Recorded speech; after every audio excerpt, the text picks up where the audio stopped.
Olá pessoal, vamos para mais algumas reflexões. Estar com boa saúde é poder cair doente e se recuperar, é um luxo biológico. Canguilhem.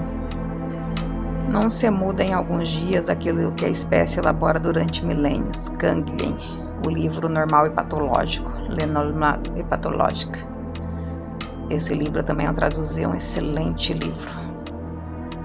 Uma hemoglobina pode transmitir informações erradas, assim como um manuscrito pode também transmitir informações erradas. Mas neste caso trata-se de uma palavra que não remete a nenhuma boca.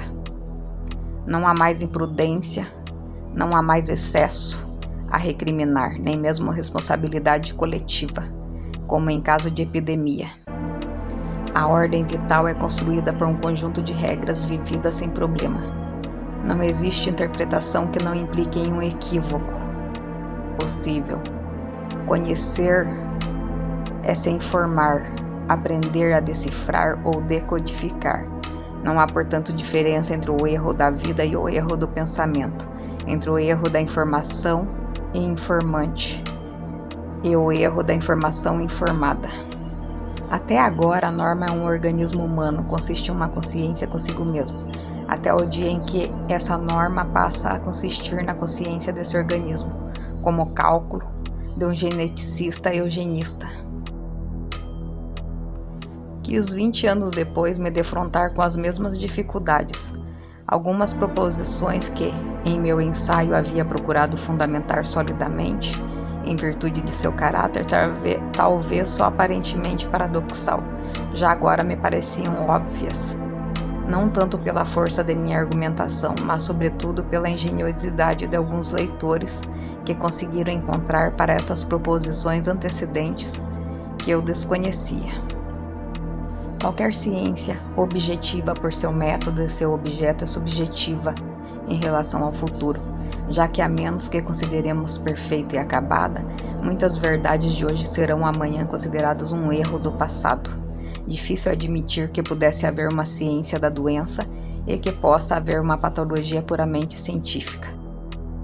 Qualquer patologia é subjetiva em relação ao futuro.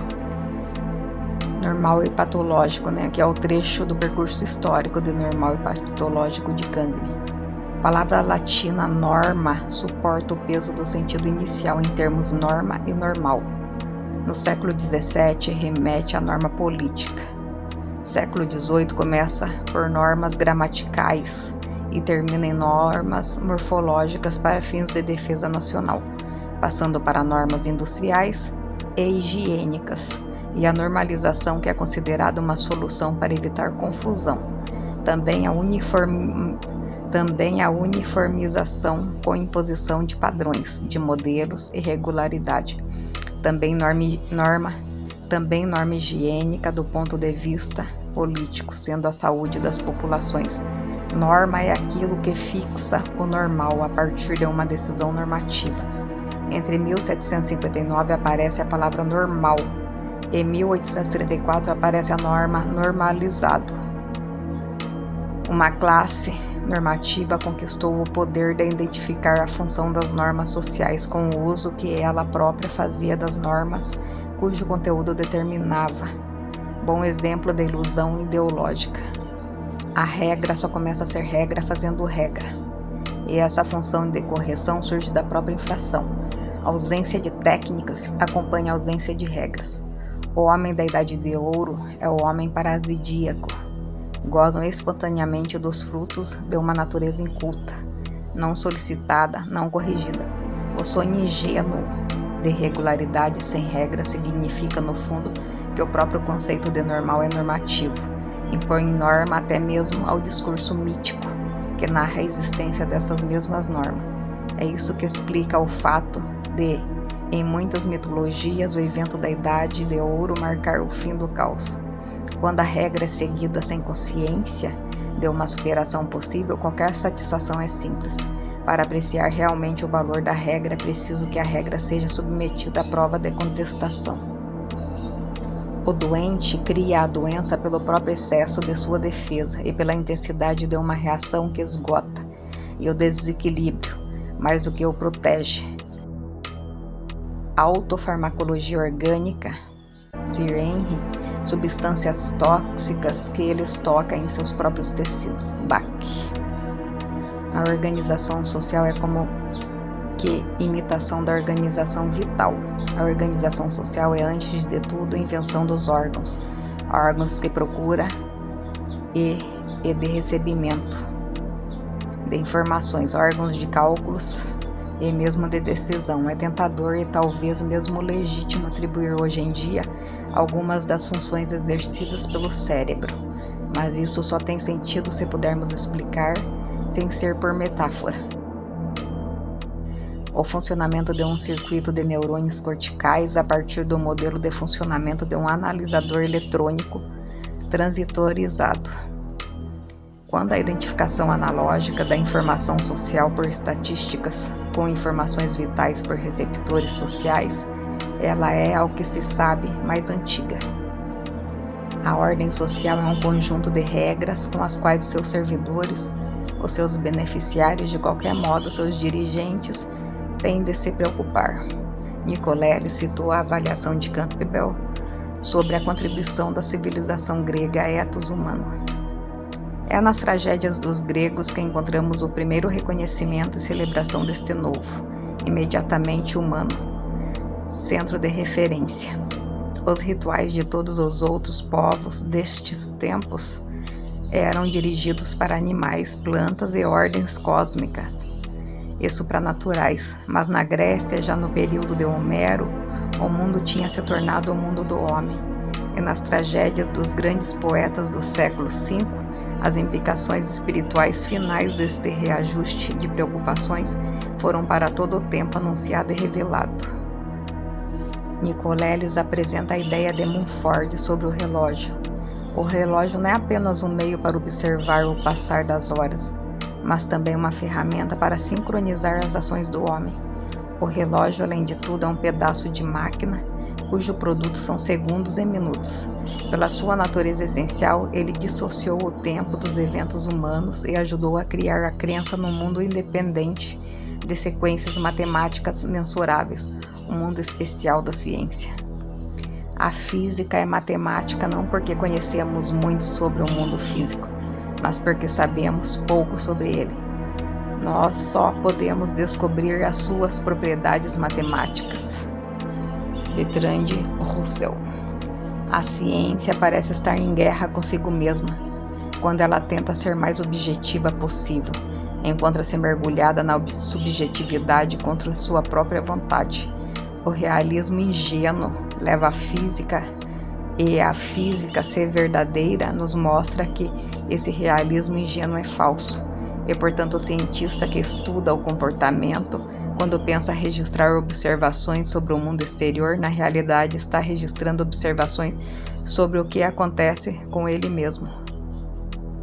Uma abstração mental torna-se dominante para eclodir.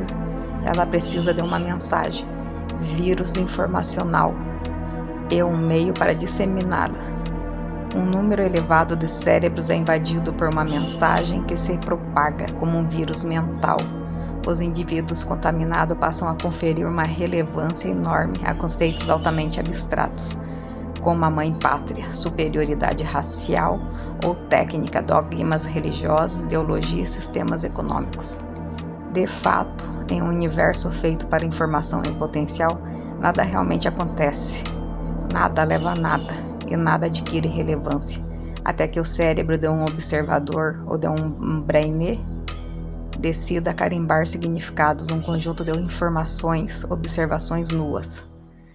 Ao realizar este ato tão fundamental da espécie, cada um de nós adiciona um pequeno grão de conhecimento nas praias da ilha do conhecimento, aquelas criadas pelas indagações realizadas desde quando os nossos primeiros ancestrais ousaram levantar a cabeça para contemplar o céu em uma noite estrelada e, fascinados pela primeira vez, questionaram de onde tudo isso teria surgido.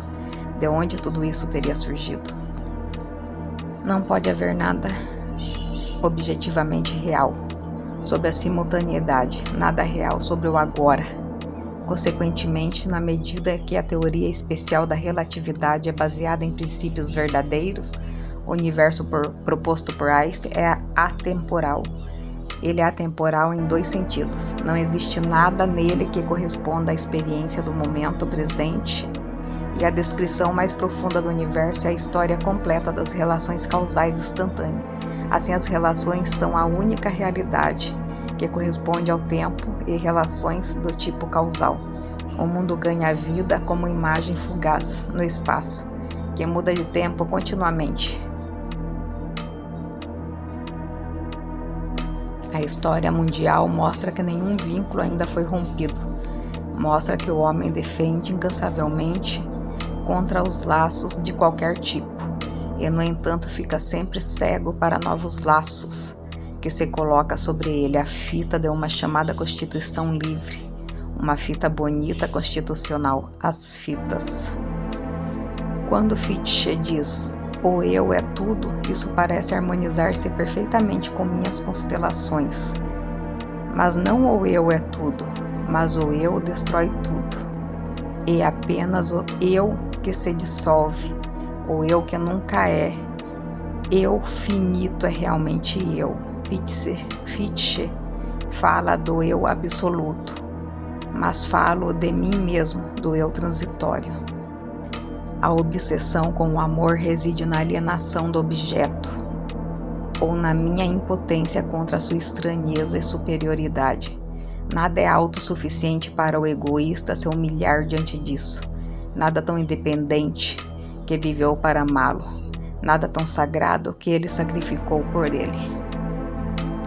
Amo as pessoas também, não apenas os indivíduos, mas a todos. Mas eu amo com a consciência do egoísmo. Eu amo porque o amor me faz feliz. Amo porque o amor é natural para mim. Porque gosto, não conheço nenhum mandamento de amar. O Estado que os autores falam, ele não é o Estado, só o governo estadual. Isso não é o poder que rege o país. Cada país tem um Estado que rege. Então tem que ter um líder geral, né? E é o poder máximo. Se o Estado tem que contar com nossa humanidade, é o mesmo quando se diz tem que contar com nossa moralidade. Ver as pessoas umas nas outras e agir como seres uns contra os outros, isso é chamado de comportamento moral. É absolutamente o amor espiritual do cristianismo, pois se vejo o homem como você, como vejo o homem em mim, e nada além do homem, então cuido de você como cuidará de mim mesmo. Porque ambos apresentados nada além da proposição matemática, A igual a C e B igual a C. Consequentemente, a B, ou seja, eu nada além de humano e você nada além de humano. Consequentemente, eu e você somos o mesmo. A moralidade não é compatível com o egoísmo, porque não permite aplicar a mim, mas apenas ao homem. Mas se o Estado é uma sociedade de pessoas, não uma associação de eu, então não devo ser um egoísta, mas um honesto justo. Isto é, uma pessoa moral. Este Estado, embora não seja atual, mas ainda necessita de criação. É o ideal para o avanço do liberalismo. Deve surgir uma verdadeira sociedade humana, na qual todo humano encontra um lugar. O mundo que o crente, espírito de fé, cria é chamado igreja.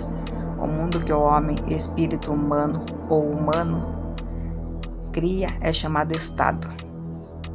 Mas este não é o meu mundo. Em abstrato nunca faço o que é humano, mas sempre o que é meu.